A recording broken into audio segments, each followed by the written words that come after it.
Film की शुरुआत होती है एक इंडस्ट्री की मालकिन को दिखाते हुए जिसका नाम विक्टोरिया है। उसकी इंडस्ट्री में हाई टेक्नोलॉजी चीजें बनाई जाती थी। वो आज यहाँ खुद काम कर रही थी जो पिछले काफी अरसे से एक चीज की खोज कर रही थी। तब उसका साइंटिस्ट कहता है कि वो चीज हमें यहाँ भी नहीं मिलेगी। उनके सामने एक काफी बड़ी चीज को तोड़ा जाता है जिसके अंदर से हमें बीटल की शक्ल में बनी एक डिवाइस नजर आती है जिसका नाम बीटल स्कैरेब होता है, जो कि असल में एक एलियन टेक्नोलॉजी है। बीटल यानी कि एक कीड़े की शक्ल। अब हम एयरपोर्ट पर एक लड़के जेमी को देखते हैं जो कि लॉ की पढ़ाई करके वापस आ रहा था। एयरपोर्ट पर उसकी पूरी फैमिली थी जो उसका इंतजार कर रही थी और जेमी इन सब से मिलता है। अंकल उसके साइंटिस्ट थे जो गाड़ी में बैठकर इन सब का इंतजार कर रही थी। जिसके बाद ये पूरी फैमिली पास के होटल में जाती है। यहाँ जेमी की बहन बताती है कि हमारे हालात बहुत खराब हैं, जिसमें हमारा घर भी बिकने वाला है। बिजनेस में डैड को काफी नुकसान हुआ है। ये सुनकर जेमी काफी परेशान हो गया। कहता है कि ये बात मुझे पहले बता देनी चाहिए थी, मैं तब वापस आ जाता। जिस पर उसकी मॉम कहने लगी कि बेटा हम चाहते थे कि हमारी फैमिली में से कोई पढ़ा लिखा हो, इसलिए हमने तुम्हें लॉ पढ़ाने के लिए भेजा। अब तुम आ गई हो पढ़ाई करके तो सब ठीक हो जाएगा। जिसके बाद ये फैमिली घर वापस आ गई। वो कहता है कि मैं बहुत जल्द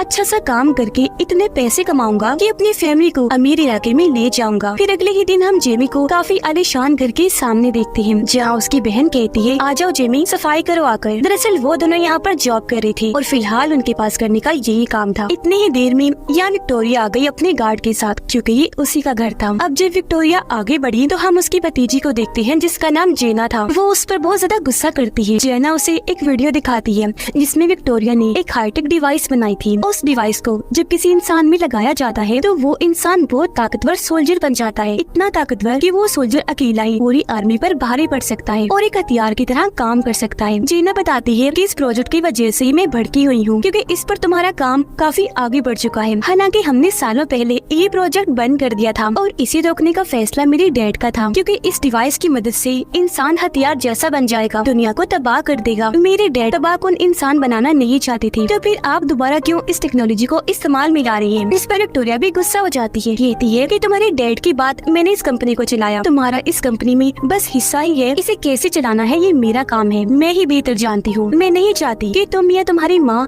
मेरे इस काम में दखल दो। तभी यहाँ जेमी आ गया जो उनकी बहस में बोल पड़ता है। अब ये चीज विक्टोरिया को पसंद नहीं आती कि एक नौकर हमारी बात में घुस आया, इसीलिए वो जेमी और उसकी बहन को नौकरी से निकाल देती है। वो दोनों बहन भाई घर से बाहर आकर जब गाड़ी का इंतजार करने लगी तो उनके पास जेना आती है। वो जेमी को कहती है कि माफ करना, मेरी वजह से तुम्हारी नौकरी चली गई, कल ऑफिस आओ, मैं तुम्हें कोई छोटी मोटी नौकरी दिलवा दूंगी। जो कहकर वो यहाँ से चली गई। रात के वक्त जेमी अपने डैड से बातें करता है और उन्हें बताने लगा कि मैं आपके बिजनेस में होने वाले नुकसान की वजह से बहुत परेशान हूँ। इस पर उसके डैड कहती है कोई बात नहीं बेटा, ऐसा तो होता रहता है, सबसे जरूरी होता है अपनों का साथ। तुम वापिस आ गई हो तो इस चीज की हमें बहुत खुशी है। ये सुनकर जेमी को तसल्ली हुई और वो भी खुश हो जाता है। अगले ही दिन वो अच्छे से तैयार होकर उनकी इंडस्ट्री में पहुंचा और जब उसने जेना के बारे में पूछा तो उसे कहा जाता है कि इंतजार करे। ऊपर साइंटिस्ट जब किसी काम से जा रहा था तो जेना चुपके से उसका कार्ड चुराकर उसकी लैब में आ जाती है जहाँ उसे बीटल स्कैरेब मिल जाता है। साइंटिस्ट दरअसल बीटल स्कैरेब का जो कोर है यानी मेन हिस्सा उसे निकाल कर सूट में डालने वाला था ताकि इसकी सारी ताकतें सूट में चली जाएं। तब जेना उस स्कैरेब को एक बॉक्स में डालकर चुपके से लैब से बाहर निकल जाती है और जब वो नीचे आई तो जेमी उसके पास आ जाता है। जेना उसे कहती है अभी मैं जल्दी में हूँ, बाद में मिलते हैं हम। अब तब यहाँ सिक्योरिटी अलार्म बज जाता है। जेना वो बॉक्स जिसमें बीटल स्कैरेब था वो जेमी को देते हुए कहती है कि इसे अपने पास रखो, तुमने इसे खोलना नहीं और अपनी जान से भी ज्यादा हिफाजत करनी है। जो कहकर वो जेमी को यहाँ से भेज देती है और खुद गार्ड के साथ आगे बढ़ गई। घर आकर जेमी अपने घर वालों को सब बताता है जो उसके साथ हुआ और उन्हें वो बॉक्स दिखाता है जिस पर उसकी फैमिली काफी कंफ्यूज थी और वो जेमी को बॉक्स को खोलने का कहती है। उनकी बात मानकर जेमी ने बॉक्स भी खोल दिया जिसके अंदर से उन्हें बीटल स्कैरेब मिलता है जिसे जेमी बड़े गौर से देखने लगा। जब उसने हाथ में लिया तो स्कैरेब चमकने लगा और अचानक ही ऑन होकर जेमी के मुंह पर चिपक जाता है, जो देखकर सारे घर वाले काफी डर गए। जिसके साथ जेमी का जिस्म अचानक से खौफनाक तरीके से बदलने लगा। उसके जिस्म पर सूर चढ़ना शुरू हो जाता है और अब वो बन जाता है ब्लू बीटल, जो इस मूवी का नाम भी है। और अब पूरी तरह सूट जेमी को कवर कर लेता है जिसके फौरन बाद सूट के अंदर से उसके असिस्टेंट की आवाज आने लगती है जो दरअसल एक टेक्नोलॉजी है। वो कहती है कि जेमी ब्लू बीटल बनने के लिए मैंने ही तुम्हें चुना है और अब तुम तैयार हो जाओ मेरी ताकतें देखने के लिए। जो कहकर जोर से जेमी को उड़ाकर वो आसमान पर ले जाती है।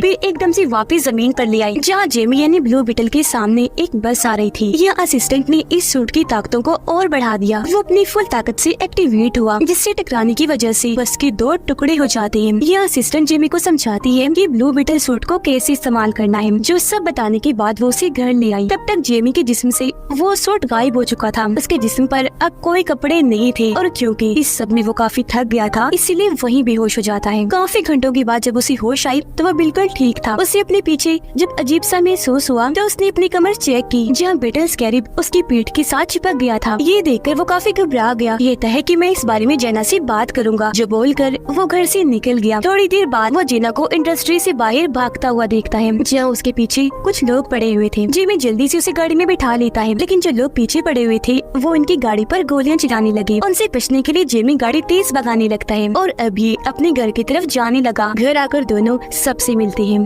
अब जेना जेमी से पूछती है कि स्कैरिब कहाँ है। तो वो उसे अपनी पीठ दिखाते हुए कहते हैं कि देखो ये यहाँ फिक्स हो गया है, चिपक गया है। ये देखकर जेना काफी हैरान हुई। फिर बताते हैं कि ये इसलिए चिपका क्योंकि इसकी शक्ल बीटल जैसी जो है, और ये है बीटल स्कैरिब, जिसे पहले मेरे डैड भी इस्तेमाल किया करती थी, लेकिन अचानक वो गायब हो गई और मेरे ख्याल से अब वो नहीं रही। लेकिन जब वो जिंदा थी तो इस टेक्नोलॉजी को उन्होंने बंद कर दिया था, लेकिन मेरी आंट विक्टोरिया ने इस टेक्नोलॉजी को फिर से इस्तेमाल करना शुरू कर दिया क्योंकि वो जानती है कि बीटल स्कैरिब के कोर में बहुत ताकत है। मेरे डैड इस बात से इत्तेफाक नहीं करते थे। उन्होंने इस बात की मुखालफत की क्योंकि उनका मानना था कि बीटल स्कैरिब खुद उस इंसान को चुनेगा कि कौन ब्लू बीटल बनेगा और उसकी ताकतें इस्तेमाल करने का असली हकदार होगा। और इस बार बीटल ने जेमी को चुना है। जेमी कहता है कि मुझे नहीं चाहिए ये, मुझे इस बीटल स्कैरिब को निकालना है, कोई हल बताओ। जिस पर जीना कहती है कि एक हल है मेरे पास, लेकिन उसके लिए मुझे एक जगह पर जाना है जिस जगह की चाबी मेरी कंपनी में है, लेकिन वहाँ जाना खतरनाक है। जिस पर जेमी के अंकल जो साइंटिस्ट थे बताते हैं कि मैंने एक ऐसी डिवाइस बनाई है जिसकी मदद से मैं एक साथ पूरे बिल्डिंग के सभी सिस्टम को हैक करके अपने कंट्रोल में कर सकता हूँ, जिसके बाद उनकी कंपनी के सभी कैमरा सिस्टम को हैक कर लिया जाता है और वहाँ एक कार्टून चलना शुरू हो जाता है। इस बीच मौका पाकर जेनी अंदर घुसी और कंपनी की एक घड़ी चुरा कर जेमी के साथ वहाँ से बाहर आ जाती है। बाहर विक्टोरिया का गार्ड खड़ा था जो इनको मारने के लिए तेजी से इनकी तरफ आने लगा। उसने जैसे हमला करने के लिए हाथ आगे किया, जेमी उसके हाथ को पकड़ लेता है और अचानक ही उसका सूट एक्टिवेट हो गया और वो फिर से बन गया ब्लू बीटल। इसलिए वो गार्ड को मारकर दूर फेंक देता है। ये देखकर गार्ड भी अपने असली रूप में आ गया। दरअसल उसे भी विक्टोरिया ने एक सूट बना कर दिया था। वो भी एक्टिवेट होकर इसके जिस्म पर चढ़ जाता है। वो फिर से ब्लू बीटल पर हमला कर देता है। एक साथ उसने कई हमले किए जिन सबको ब्लू बीटल ने अपनी ताकतों से रोक दिया। लेकिन एक वक्त ऐसा आता है जब गार्ड ब्लू बीटल पर भारी पड़ने लगा। उसने बीटल को दबोच लिया और बस उसे मारने ही वाला था कि तभी गाड़ी लेकर जेमी के अंकल यहाँ आ गए। उसने जोर से गार्ड के अंदर गाड़ी दे मारी जिससे वो काफी दूर जाके गिरा। अब ये मौका देखकर तीनों जल्दी से गाड़ी में बैठे और यहाँ से निकल गए। जीना उन्हें कहती है कि अब हमें शहर से बाहर जाना है। शहर से बाहर आते ही ये जीना के डैड के दूसरे घर पर गए जहाँ जमीन पर एक काफी बड़ा बीटल बना हुआ था। उसे देखकर जीना हाथ में बनी हुई घड़ी के जरिए उस बीटल के नीचे बनी खुफिया रास्ते को खोल लेती है और ये तीनों नीचे आ जाते हैं। यहाँ आकर पता चला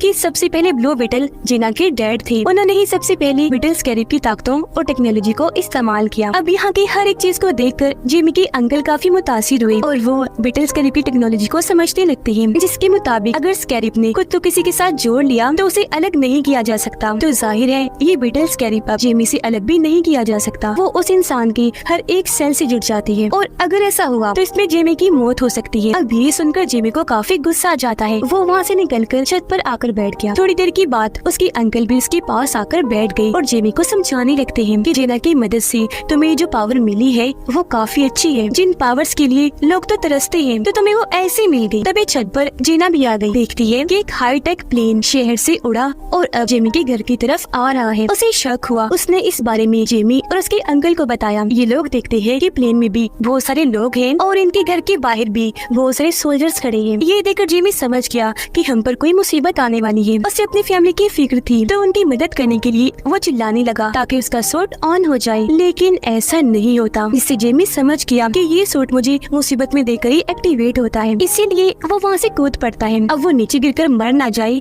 इसलिए ब्लू बीटल हवा में आते ही एक्टिवेट हो गया और अब ब्लू बीटल बनते ही वो वहाँ से आगे बढ़ जाता है। हाईटेक प्लेन में विक्टोरिया और उसका गार्ड थी। नीचे सोल्जर्स जेमी के घर में घुसकर सबको बाहर निकाल रहे थे, लेकिन तभी जेमी इन्हीं ब्लू बीटल उड़ता हुआ वहाँ आया और अपने मुक्कों से मारता हुआ सब सोल्जर्स को उड़ा देता है और अपने घर वालों को यहाँ से भागने का कहता है। अब ब्लू बीटल की असिस्टेंट काफी बड़ी मशीन गन एक्टिवेट करती है और सभी सोल्जर्स को एक साथ उड़ाने का सोचती है। इस पर ब्लू बीटल उसे कहता है कि हम इन्हें जान से नहीं मारते, बस वैसे ही जख्मी कर देते हैं। जो कहकर वो अपनी ताकतवर मशीन को एक्टिवेट करके सबको मार मार के बेहोश कर देता है। ऊपर से विक्टोरिया का गार्ड ब्लू बीटल पर निशाना लगा के खड़ा हो जाता है ताकि एक ही झटके में वो उड़ जाए। दूसरी साइड पर बीटल भी तैयार था, लेकिन तभी बीटल ने देखा कि मेरी डैड को दौरा पड़ रहा है, इसलिए वो जल्दी से उनके पास आया। इस चीज का फायदा उठाकर गार्ड अपनी टेक्नोलॉजी से ब्लू बीटल को कमजोर करके उसे कैद कर लेता है, जिससे अब वो कुछ भी नहीं कर पा रहा था। ब्लू बीटल के सामने उसके डैड मर रहे थे और फिर पीछे से एक धमाका करके उसके पूरे ही घर को उड़ा दिया जाता है, जिसके बाद गार्ड जेमी को, जो ब्लू बीटल से बाहर आ गया था, प्लेन में उड़ाकर अपने साथ ले जाता है। उनके जाने के बाद पूरी फैमिली यहाँ आई। देखते हैं कि जेमी के डैड अब नहीं रहे, उनकी मौत हो चुकी है। ऐसे अगला दिन आ गया जहाँ उसके डैड के मरने और जेमी के जाने से सारे काफी परेशान थे। दादी सबको इकट्ठा करती है, कहती है कि कैसे भी करके हमें जेमी को बचाना है, किसी सूरत उसे नहीं खोना। इस पर जीना जवाब देती है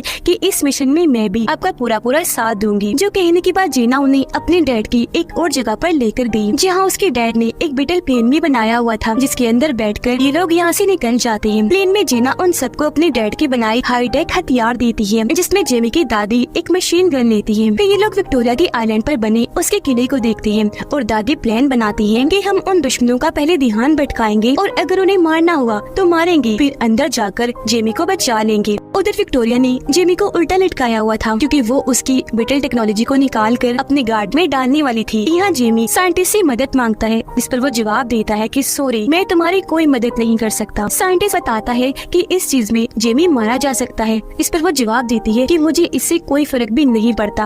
अब इतने ही देर में बाहर बीटल प्लेन से किले पर हमला कर दिया जाता है। तभी जेमी की अंकल उसे नीचे उतारकर दोबारा से शुरू कर देती है, जिससे अब वो इतना ताकत से उन पर हमला करता है कि ऊपर चढ़ने लगा। उसके पैर निकल आए थे, जिसके नीचे वो सब गार्ड को कुचलता गया और बाद में गैस छोड़कर सबको बेहोश कर देता है। अब ये लोग अंदर आ गए, जहाँ जेना लैब का रास्ता ढूंढकर उसी तरफ बढ़ने लगे। इनके सामने बहुत बड़ी कोर जैसी मशीन आ जाती है और ये वही मशीन है जिसके जरिए ब्लू बीटल की ताकतें टेक्नोलॉजी को निकाल कर गार्ड के अंदर भेजा जा रहा था। प्रोसेस शुरू हो गया, जिससे ताकतें जाने की वजह से जेमी तड़पने लगा और वो अपने ही दिमाग में कुछ सोचते हुए एक अलग ही दुनिया में चला जाता है, जहाँ उसे अपने डैड नजर आई। जब जेमी उन्हें देखता है तो काफी जज्बाती हो गया, लेकिन जेना और जेमी की बहन उस पूरे कोर पर बॉम्ब्स लगा देती है जहाँ ये ट्रांसफर का काम हो रहा था। अब ये ताकतें जाने का असर जेमी और उसके डैड दोनों महसूस कर रहे थे। उसके डैड कहते हैं, बेटा तुम्हारा दुनिया में अभी भी काम बाकी है, असली दुनिया में तुम्हें सबको बचाना है। मेरा काम यही तक था, इसलिए मैं तुमसे दूर हो गया और अब बेटा मैं तुम्हें आगे बढ़ते हुए देखना चाहता हूँ। ये कहकर वो उसे ब्लू बीटल वाला सूट दिखाती है और कहने लगे, बेटा तुम इसकी ताकतें इस्तेमाल करना और दुनिया को बचाना। मैं हमेशा तुम्हारे दिल में रहते हुए तुम्हें महसूस होता रहूंगा। जो कहकर वो यहाँ से गायब हो जाते हैं। अब ये जगह टूटना शुरू हो गई, क्योंकि तबाह हो रही थी। सब कुछ तहस-नहस होने से पहले जेमी ठीक वक्त पर अपने ब्लू बीटल वाले सूट को हाथ लगा देता है, जहाँ बाहर तब तक उसकी सारी पावर्स और टेक्नोलॉजी को उसमें से निकाल कर गार्ड में डाल दिया गया था। और अब गार्ड अपनी नई टेक्नोलॉजी के साथ बिल्कुल तैयार था। लेकिन इससे पहले कि जेमी मरता, जीना वहाँ धमाका कर देती है, जिससे वो पूरी कोर मशीन तबाह बर्बाद हो जाती है, क्योंकि वहाँ धमाका ही बहुत बड़ा हुआ था। और ऐसा होते ही जेमी उनकी कैद से आजाद हो गया। वो अपनी ताकतों को एक्टिवेट करने की कोशिश करने लगा, इस पर असिस्टेंट कहती है कि ब्लू बीटल के एक्टिवेट होने में थोड़ा वक्त लगेगा, क्योंकि वो चार्ज नहीं है। अब यहाँ से साइंटिस्ट जेमी की मदद करता है भागने में, और जब इस बात का गार्ड को पता चला, उसने साइंटिस्ट को मार दिया। जेमी वहाँ से भागता है और गार्ड, जो अपने सूट के साथ बिल्कुल तैयार था, वो अपना कोई भी हथियार इस्तेमाल कर सकता था, और उसे ऐसे पाकर विक्टोरिया काफी खुश थी। जिमी भाग रहा था और क्योंकि उसके सूट में अभी एनर्जी कम थी, इसलिए बहुत सारे गार्ड्स उसे मारने के लिए आते हैं। तब ठीक मौके पर यहाँ दादी मशीन गन लेकर आ जाती है और सब गार्ड्स को उड़ाकर जेमी को बचा लेती है। ये दोबारा से भागने लगे और जो भी रास्ते में आ रहा था, दादी मशीन गन से सबको मारती जा रही थी। उधर जीना को विक्टोरिया ने पकड़ लिया था और वो उसे अपने साथ ले गई। जेमी की बहन शील्ड और पंचेस इन्हीं मुक्कों वाली टेक्नोलॉजी को इस्तेमाल करके गार्ड से लड़ रही होती है, और अब जेमी पर ब्लू बीटल सूट भी एक्टिवेट हो जाता है क्योंकि वो भी अब चार्ज हो चुका था। इसीलिए वो सभी गार्ड से भिड़ जाता है और उन पर हमला करके काफी बुरा मारता है। लेकिन तभी यहाँ गार्ड अपना सूट पहने आया और ब्लू बीटल पर हमला कर देता है। वो उसे उड़ाकर हवा में ले गया और अभी दोनों वहाँ एक दूसरे को मारने लगे। पहले तो दोनों ही एक दूसरे पर भारी पड़ रहे थे, लेकिन फिर गार्ड ब्लू बीटल को बहुत मारता है, जिसके बाद दोनों लड़ते लड़ते फिर से किले में आ गई और यहाँ एक दूसरे को जबरदस्त टक्कर दे रहे थे। अब यहाँ जेमी के अंकल गार्ड के सर पर वार करते हैं, जिससे वो जवाब में उसके अंकल के पास धमाका करता है और वो काफी जख्मी हो गई। ये देखकर ब्लू बीटल को काफी गुस्सा आया और अब वो अपनी पूरी पावर्स का इस्तेमाल करके गार्ड पर हमला कर देता है और उसके अंदर से तेज रोशनियां निकलने लगी। उधर विक्टोरिया जीना को बताती है कि मैंने ब्लू बीटल के कोर को अपने मोबाइल में डाउनलोड कर लिया है, जिसकी मदद से अब मैं लाखों की तादाद में सूट बनाऊंगी और मुझे रोकने वाला भी कोई नहीं होगा। अब ये सुनकर जीना को गुस्सा आ गया और वो वहाँ बीटल टेक्नोलॉजी वाली च्युइंगम को थोक देती है, जिससे वो हर तरफ फैलने लगी। ऐसा करने के बाद जीना गार्ड्स को काफी मारती है। नीचे ब्लू बीटल ने गार्ड को काफी मारकर बुरा हाल कर दिया था। वो उसे नीचे लिटाकर गला काटने ही वाला था कि तभी असिस्टेंट उसे ऐसा करने से मना करती है और उसे किसी की जान न लेने वाली असूल को याद करवाती है। इस पर रोते हुए जिमी बोला कि इसने पहले मेरे डैड को मारा और फिर मेरे अंकल को बॉम्ब से जख्मी कर दिया और अब मैं भी इससे बदला लूंगा। ये सुनकर असिस्टेंट उसे गार्ड की जिंदगी दिखाती है कि वो अपनी मोम के साथ रहा करता था, लेकिन एक दिन मिसाइल के हमले से उसकी मोम की मौत हो गई और क्योंकि वो अकेला रह गया था तो उसे जबरदस्ती आर्मी में भेज दिया गया। लेकिन एक दिन बॉम्ब पर पैर आ जाने की वजह से गार्ड का पूरा जिस्म तबाह हो गया और जब इस बारे में विक्टोरिया को पता चला तो उसने फायदा उठाकर गार्ड को अपने एक्सपेरिमेंट तजुर्बे में इस्तेमाल किया, उसे नया जिस्म दिया, जिसके बाद वो उसे अपने हिसाब से चलाने लगी। अब ये गार्ड जो कुछ भी करता है उसके पीछे विक्टोरिया का हाथ होता है। तो अब यहाँ जेमी उसे कुछ नहीं कहता, छोड़ देता है। उधर जीना अपनी आंट विक्टोरिया का फोन ही तोड़ देती है, जिससे उसका फोन तबाह होने से अब उसके पास ब्लू बीटल की टेक्नोलॉजी नहीं रही, तो अब वो खतरनाक सूट भी नहीं बना पाएगी। अब गार्ड विक्टोरिया के पास जाता है जहाँ वो उसे हुक्म देती है कि जाओ जीना और ब्लू बीटल को मार दो, लेकिन इस बार वो ऐसा नहीं करता, बल्कि विक्टोरिया को पकड़ के अपनी मोम को याद करके अपना सूट तबाह कर देता है, जो देखकर जीना और जेमी जल्दी से आकर बीटल प्लेन में बैठ जाते हैं। वहाँ काफी बड़ा धमाका होने लगा, जिसमें गार्ड और विक्टोरिया के मरने के साथ साथ पूरा किला भी तबाह हो गया, जबकि वो सारे लोग बीटल प्लेन में बैठकर वहाँ से निकल गए। जेमी देखता है कि मेरे अंकल मरे नहीं बल्कि जिंदा बच गए थे, तो उन्हें देखकर जेमी बहुत खुश हो जाता है। कुछ दिन के बाद दिखाया गया कि विक्टोरिया के मरने के बाद अब जीना इस इंडस्ट्री को चलाने वाली है। वो खबरों में बताती है कि मैं कंपनी में हो रहे गलत कामों को रोककर कंपनी को अच्छे रास्ते पर चलाऊंगी। अब घर में जेना आई जो कहती है कि मैंने आप सबकी मदद करने के लिए इस पूरी जगह को खरीद लिया है और मैं ये जगह वापस आपको तोहफे में दे रही हूँ, आप यहाँ अच्छी जिंदगी गुजारिए। जो सुनकर सारी फैमिली बहुत खुश हो जाती है। अब जब जेना वहाँ से जा रही थी तो उसे छोड़ने जिमी भी उसके साथ आया। वो यहाँ उसे अपने दिल की बात करता है कि मैं तुमसे प्यार करता हूँ, मुझसे शादी करोगी? ये सुनकर जीना बहुत खुश हो जाती है और हाँ बोलकर दोनों गले से लग जाते हैं। अब तब यहाँ जेमी का ब्लू बीटल सूट फिर से एक्टिवेट हो गया, जिसके साथ दोनों हवा में उड़ते उड़ते काफी ऊपर चले जाते हैं और अपनी इस सैर को काफी एंजॉय करने लगे। और इसी के साथ इस फिल्म के यहीं पर हैप्पी एंडिंग हो जाती है।